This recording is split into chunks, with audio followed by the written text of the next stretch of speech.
Hey folks, Dave here, and I like knives. Here today to talk to you about the CRKT Outrage. This is a budget knife available from Columbia River Knife and Tool, and it is a fascinating little outing by them. There's a lot here that is strictly unique to this knife, including but not limited to, of course, its size. Here we have the CRKT Outrage beside the Ontario Rat number 1 and number 2, so we can see that it is actually not a small knife, kind of pushing in that bigger size. Here we have the Spyderco Endura and Delica, again, kind of right in there. Here again, about the same size as the PM2, bigger than the Para 3. Finishing up with Benchmade Griptilian and Mini Grip. I lied, because I'm allowed to do that. CRKT Buku and CRKT Squid. This truly is a fascinating knife, covered in all kinds of decisions that I would love to sit down and talk to Ken Onion, I guess, about. Well, obviously it's a Ken Onion, there are no straight lines. And with a name like the Outrage, you know there has absolutely got to be stuff here that is gold, that is worthwhile. However, I hit it with my backhand. However, there are a lot of decisions that go into it that,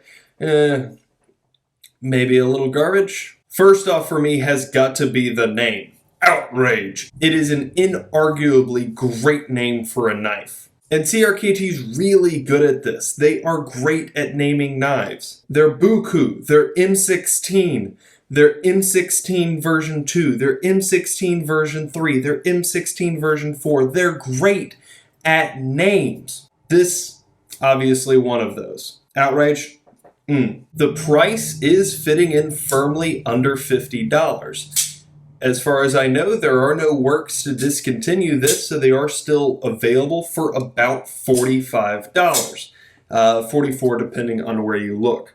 We're going to talk a little bit about what's involved there a little bit later, but for right now, a knife of this quality with some of these features available for under $50, that's not bad. One of those great features mentioned is this pocket clip. It is deep carry, it is solid, it is wide, it is short, which I have come to appreciate on a longer knife.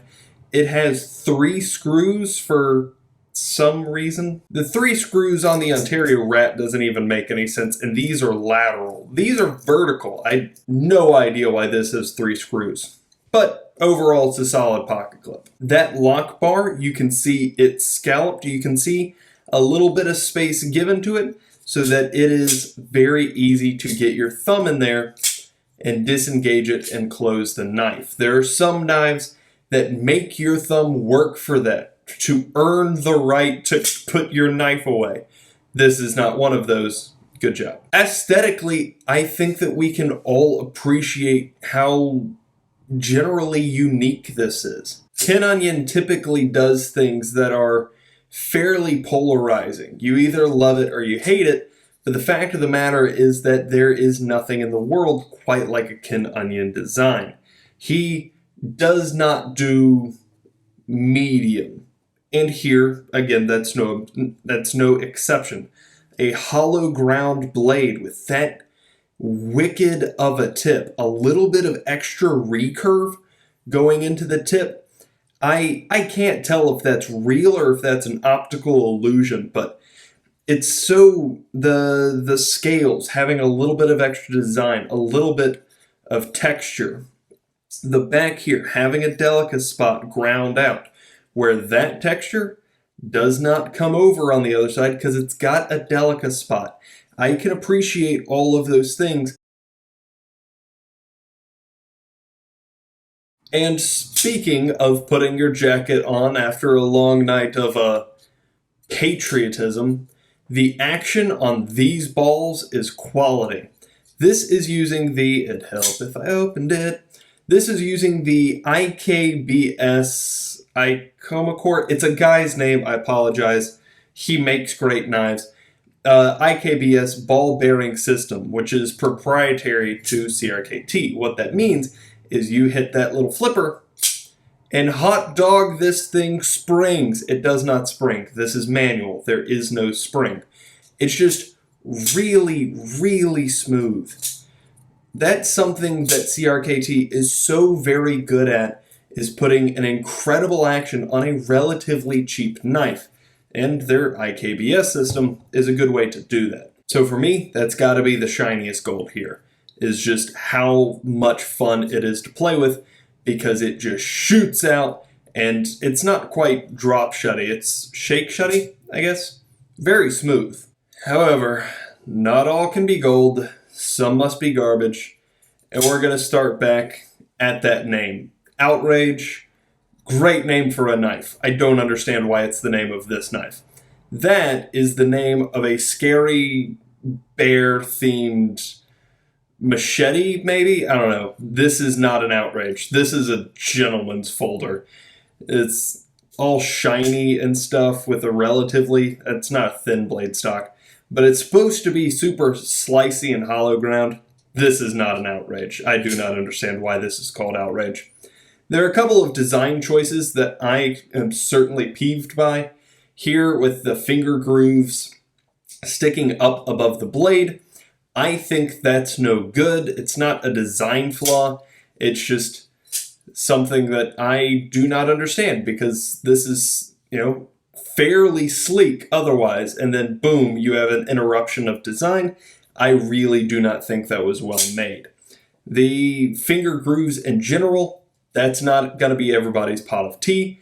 It's not terrible for me. I certainly don't usually like finger grooves like this. I prefer a little bit more neutral handle. Yes, this does still have finger grooves, but not nearly that positive of a groove. The flipper groove, this jimping here is not as aggressive as on the couple of ZTs that I've complained about. I guess the one I think it was just the 566. But it's not as bad as that one, but it is still present, and on principle, I must complain about things that most people probably don't care about. I care about this a little bit. I think that's very bad and also dumb. Hey folks, Editing Dave here. I forgot to mention how absolutely terribly smooth this is. It looks like it's textured, but it is completely slippery. There is very little actual texture to be had here. I don't know if it's just the grooves are so shallow or just the aluminum. Very slippery. Not a huge fan of that, especially for how textured it appears. It's odd. Going back to this pocket clip, that is a very weak and thin spring steel. Yeah, it's a decent design, but it is the first thing that it gets hung up on. It is going to snap. As well as with this appearing fairly wide pocket clip, it actually does have a big old point right there. Going back to the Enduro, one of the great pleasures of a Spyderco spoon clip is that as wide and round as this is, it's unlikely to catch on things, say a couch or your mother's favorite chair. This, it looks wide, but it actually is just that point. That's gonna tear up her chair. QC in general is not super great. We are working with a budget knife. There in the backspacer, you can see all kinds of space.